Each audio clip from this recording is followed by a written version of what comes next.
وضو سے جسم پاک صاف اور ستھرا ہو جاتا ہے۔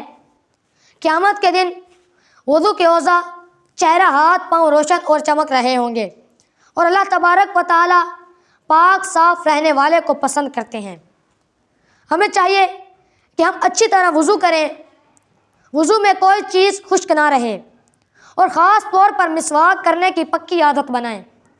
ہمارے نبی صلی اللہ علیہ وسلم دن یا رات میں جب بھی سو کر اٹھتے تو نبی علیہ الصلوۃ والسلام مسواک کیا کرتے تھے، اور نبی علیہ الصلوۃ والسلام کی زندگی کا آخری عمل مسواک کرنا ہے۔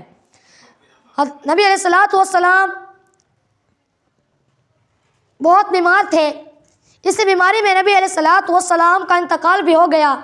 انتقال سے تھوڑی دیر پہلے حضرت ام عائشہ رضی اللہ تعالیٰ عنہ کے بھائی عبد الرحمن نبی علیہ الصلوۃ والسلام سے ملنے آئے، تو نبی علیہ الصلوۃ والسلام ان کی جیب میں مسواک تھی، تو نبی علیہ الصلوۃ والسلام ان کی مسواک کی طرف دیکھنے لگے۔ تو حضرت ام عائشہ رضی اللہ تعالیٰ عنہ نے پوچھا کہ کیا مسواک کرنی ہے؟ تو نبی علیہ الصلوۃ والسلام نے سر کے اشارے سے جواب دیا کہ ہاں۔ اس کے بعد نبی علیہ الصلوۃ والسلام کو حضرت ام عائشہ رضی اللہ تعالیٰ عنہ نے مسواک لا کر دے دی، تو نبی علیہ الصلوۃ والسلام مسواک کرنے لگے۔ کمزوری بہت تھی، اس لیے مسواک ٹھیک سے چبا نہیں سکے، تو حضرت ام عائشہ رضی اللہ تعالیٰ عنہ نے کہا کہ کیا میں آپ کے لیے مسواک چبا کر نرم کر دوں؟ تو نبی علیہ الصلوۃ والسلام نے سر کے اشارے سے جواب دیا ہاں۔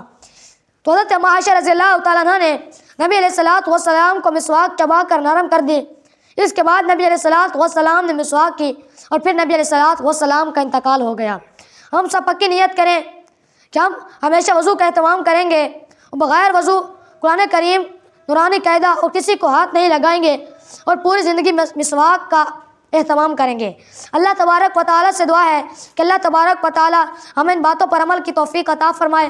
آمین۔ وما علینا الا البلاغ المبین۔